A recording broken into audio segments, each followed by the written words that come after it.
कंधे पर बैग आज भी है। पहले किताबें लेके घूमते थे और आज जिम्मेदारियां लेके घूमते हैं। दोस्तों, जहां बीमे की बात होती है वहां मृत्यु का नाम सबसे पहले आता है। लेकिन ये सत्यता भी है। युधिष्ठिर से भी यही पूछा गया था कि वो क्या है जो तुम रोज देखते हो लेकिन मानते नहीं हो। उसने भी यही कहा था, मृत्यु।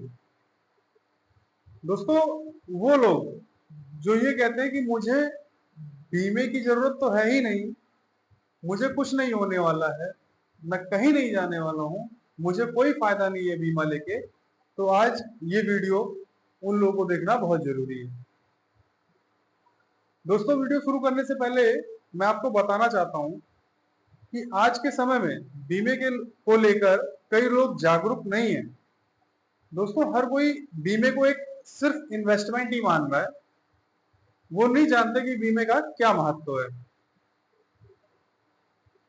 आज के इस वीडियो में हम आपको बताने वाले हैं कि बीमे का क्या महत्व है, बीमा क्यों जरूरी है। आज आपके सामने एक वास्तविक घटना बताई जाएगी जिसमें आप खुद समझ पाएंगे कि आपको बीमे की जरूरत है कि नहीं है। दोस्तों, हम सबके दिमाग में यही होता है कि मैं हूं, मेरा परिवार है, मेरी पत्नी है, मेरे बच्चे हैं। आज जैसा परिवार चल रहा है वैसे ये परिवार हमेशा हमारा चलता रहेगा। हमारे घर वाले हमारे परिवार की देखभाल करेंगे अगर हमें कुछ हो जाता है तो। दोस्तों, कई लोग ये सोचते हैं कि मेरे ना रहने पे मेरे परिवार को, मेरे माता पिता, मेरे घर वाले, मेरा भाई मेरे परिवार को संभाल लेगा। लेकिन दोस्तों, ये सच्चाई नहीं है। आज मैं आपके सामने एक उदाहरण पेश करने वाला हूं जो वास्तव में किसी के साथ हुआ है। दोस्तों, एक परिवार था, उसमें एक किसान था, खुशहाल किसान था। वो अपने परिवार का भरण पोषण करता था। उसकी रोजी खेती से ही चलती थी। किसान बहुत सीधा था। उसके 5 बच्चे थे, 2 लड़के 3 लड़कियां। बच्चों में लड़का सबसे बड़ा था। वो बड़ा लड़का पढ़ा लिखा और मेहनत कर इंजीनियर बना। और वो अपने परिवार का इतना ख्याल रखता था, इतनी देखभाल करता था कि और कोई नहीं कर सकता था। दोस्तों, उसकी शादी हुई। शादी होने के बाद उसने परिवार की जिम्मेदारी और संभाली। अपने भाई को पढ़ाया, छोटे भाई को पढ़ा लिखा के डॉक्टर बनाया। लेकिन कुछ समय बाद ऐसी स्थिति बनी कि जो बड़ा भाई था, इंजीनियर भाई, उसकी अचानक तबीयत खराब हो जाती है और उसे अस्पताल में भर्ती कराना पड़ता है। डॉक्टरों ने बताया कि इलाज में लगभग 10 लाख का खर्च आएगा। उस इंजीनियर बेटे को इतना फक्र था अपने परिवार पे कि अगर उसे कुछ हुआ तो उसका परिवार, उसकी बीवी, उसके बच्चों को संभाल लेगा। दोस्तों, लेकिन ताज्जुब की बात तो तब हुई जब वो बीमार हुआ तो उसके घर वालों ने, उनके पास पैसे की कमी नहीं थी, पैसे थे उनके पास। उन्होंने आपस में तय किया कि जो परिवार में एफडियां हुई हैं वो तोड़ी नहीं जाएंगी। उसकी बीमारी पर उसकी पत्नी से भी पूछा गया कि ये बताइए कि आपके खाते में कितने पैसे हैं। यानी वो बड़ा लड़का जो अपने परिवार के लिए हर कुछ करता था, उस दुख की घड़ी में भी उसकी पत्नी से पूछा गया कि तुम्हारे खाते में कितने पैसे हैं, तुमने कितने पैसे इकट्ठे किए हैं। जरा सोचिए, कहावत है कि सुख में सब याद करते हैं, दुख में कोई नहीं। जब दुख की घड़ी आएगी तब कितना कोई भी सगा संबंधी होगा, सब साथ छोड़ के चले जाएंगे, कोई आपका साथ नहीं देगा। तो दोस्तों, परिवार ने तो एफडी नहीं तोड़ी, लेकिन अच्छी बात यह हुई कि उसकी कंपनी ने उसके इलाज का पूरा खर्चा अपने ऊपर ले लिया। लेकिन दुख की बात यह हुई कि कुछ दिनों बाद उसकी मृत्यु हो जाती है। दोस्तों, उसकी मृत्यु के बाद उसका परिवार इंजीनियर के बीवी बच्चों से मुंह मोड़ना शुरू कर देता है। उसका परिवार इंजीनियर के पत्नी और बच्चों के खिलाफ हो जाता है। वो ये सोचते हैं कि इतना कमाता था तो बीमा तो जरूर कराया होगा। वो ये सोचते थे कि इंजीनियर के नाम पे कोई बहुत बड़ा बीमा चल रहा है। उसके 4 छोटे छोटे बच्चे थे। जरा सोचिए, जो भी सेकंड और थर्ड क्लास में ही थे, अब उनकी देखभाल उनकी पत्नी कैसे करेगी। तभी तो कहते हैं कि जिम्मेदार व्यक्ति का बीमा होना जरूरी है। क्योंकि कोई अपना कितना भी सगा हो, वह मुश्किल क्षणों में आपका साथ नहीं देता है। कोई भी वित्तीय सहायता नहीं करता है। आपने भी देखा कि बीमारी के समय परिवार ने तो एफडी तोड़ने से भी मना कर दिया। तो दोस्तों, आपने देखा कि कैसे इंजीनियर का परिवार, उसके बीवी बच्चे संकट में आ गए। वास्तविकता यह थी कि उसके नाम से कोई बीमा चल ही नहीं रहा था। दोस्तों, अब उसका परिवार दर दर की ठोकरें खाने को मजबूर हो गया। अगर उसने समय रहते बीमा लिया होता तो आज उसके परिवार के साथ उसके बच्चों का भविष्य भी सुरक्षित रहता। तो दोस्तों, इसीलिए कहा जाता है कि प्रत्येक जिम्मेदार व्यक्ति को बीमा लेना जरूरी है। क्योंकि जिससे कभी भी विषम परिस्थिति आ जाने पर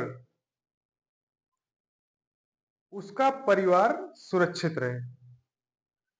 दोस्तों, अगर उसका भाई सपोर्ट करना भी चाहता तो भी नहीं कर पाता। क्योंकि उसका भी परिवार है, उसके भी बीवी बच्चे हैं, उसके भी अपने खर्चे हैं। दोस्तों, ऐसी स्थिति में कौन साथ देगा? या तो हमारे माँ बाप भाई बहन, या तो हमारी पत्नी के माँ बाप भाई बहन। लेकिन वो चाहकर भी कुछ नहीं कर पाएंगे, क्योंकि उनकी भी आमदनी खर्चों से ज्यादा नहीं होती। सबके अपने अपने खर्चे हैं। मान लीजिए बड़ा लड़का इंजीनियर था, उसकी पत्नी तो ज्यादा पढ़ी लिखी भी नहीं थी, वो घर से बाहर निकलती नहीं थी, उसको कोई सांसारिक ज्ञान नहीं था। दोस्तों, अगर हमारा व्यापार भी है ना, तो हमारे व्यापार के बारे में हमारी पत्नी को नहीं पता कि हम उसमें कैसे काम करते हैं। आप अपने आप को ही ले लीजिए, क्या आपके अचानक चले जाने से क्या आपके व्यापार को तुरंत तुरंत आपकी पत्नी संभाल लेगी? नहीं संभाल पाएगी। शायद उसको आपके व्यापार की एबीसीडी भी नहीं पता होगी। ऐसी स्थिति में व्यापार का खत्म होना तो लगभग तय हो जाएगा। जो हमने अपनी पीढ़ी के लिए इतनी मेहनत से बनाया था वो सब खत्म हो जाएगा। बच्चे छोटे हैं, पत्नी को ज्ञान नहीं है, तो खत्म नहीं होगा तो और क्या होगा। लेकिन अगर बीमा है तो एक बड़ी रकम मिलने से व्यापार संभला रहेगा, क्योंकि तुरंत तुरंत पैसे का सपोर्ट मिल गया। तो उसके बाद धीरे धीरे 2-4 सालों में हमारी पत्नी भी जागरूक हो जाएगी, उस व्यापार को चला ली जाएगी। क्योंकि या उन 2-4 सालों में यह दुनिया, यह समाज कैसा है, उसका ज्ञान उसे हो जाएगा। आखिर में मैं एक बात कहूंगा, सधवा क्या जाने विधवा का दर्द। अगर सधवा समझ जाए विधवा का दर्द, तो बीमित हो जाएगा दुनिया का हर मर्द। दोस्तों, कहने का मतलब ये है कि अगर किसी बीमा एजेंट ने किसी आदमी को बीमा के बारे में बताया, बीमा के प्लान लेने के बारे में बताया, और वो शाम को जब घर गया तो उसने अपनी पत्नी को बीमा लेने के बारे में बताया, तो तुरंत गुस्सा हो जाती है। कहती है, जब आप ही नहीं रहोगे तो मैं पैसे का क्या करूंगी। लेकिन वो नहीं जानती कि एक विधवा का जीवन क्या होता है। यह बातें सिर्फ कुछ पल के लिए अच्छी लगती हैं। वो ये नहीं जानती कि उसके पति के नहीं रहने पर बीमे से मिलने वाली रकम से ही उसका आगे का जीवन आसान होगा, और कोई साथ नहीं देगा। और दोस्तों, अगर आपके पास 40-50 करोड़ रुपए हैं, बीमा चाहे ना कराइए। अगर आप ये जानते हैं कि 70 साल तक हमें कुछ होने ही वाला नहीं है, हम 70 साल के बाद ही मरेंगे, तो आपको फिर बीमे की कोई जरूरत नहीं है। अगर उपरोक्त में से आपके पास दोनों नहीं है, तो आपको बीमा कराने की जरूरत है। दोस्तों, अगर आज मुकेश अंबानी जी चले जाएं तो टीना अंबानी का कुछ ज्यादा नहीं बिगड़ेगा, उनका कुछ ज्यादा नुकसान नहीं होगा। भाई पति थे, चले गए, लेकिन पैसा अपार छोड़ के गए हैं। लेकिन अगर आप गुजर गए तो आपके घर में जो मीना बैठी है उसका क्या होगा, कभी सोचा है आपने? दोस्तों, दुनिया के लिए आप सिर्फ एक व्यक्ति हैं, लेकिन अपने परिवार के लिए आप ही उनकी दुनिया है। इसलिए मेरा आपसे आग्रह है कि अगर आपका बीमा नहीं है तो अपना बीमा किसी बीमा एजेंट से मिलकर जरूर करा लें, क्योंकि ऐसा ना हो कि किसी भी परिवार के साथ ऐसी विपत्तियां आए। और दोस्तों, बीमे का मेन अगर मकसद समझना है ना, मेन उसका बेनिफिट समझना है, तो उस विधवा के घर जाके देखिए, उस विधवा से मिलिए, उस पे क्या बीत रही है, जिसका पति 3 छोटे-छोटे बच्चों को छोड़ के इस दुनिया से चला गया। और बच्चों की उम्र अभी 4-5 साल, 10 साल है। उस विधवा से पूछिए कि हाँ, बीमे की अहमियत क्या होती है। उसके हस्बैंड ने बीमा ना कराया हो, उसका जीवन कैसे व्यतीत होगा, वो बताएगी। कैसे व्यतीत हो रहा है, वो बताएगी। उनसे जाके आप ज़रूर समझिए। आपको फिर किसी भी और चीज़ की ज़रूरत नहीं पड़ेगी बीमे का महत्व जानने के लिए, बीमा क्यों कराएँ, ये जानने के लिए। आशा करता हूँ आपको मेरी बात समझ में आई होगी। दोस्तों, नमस्कार।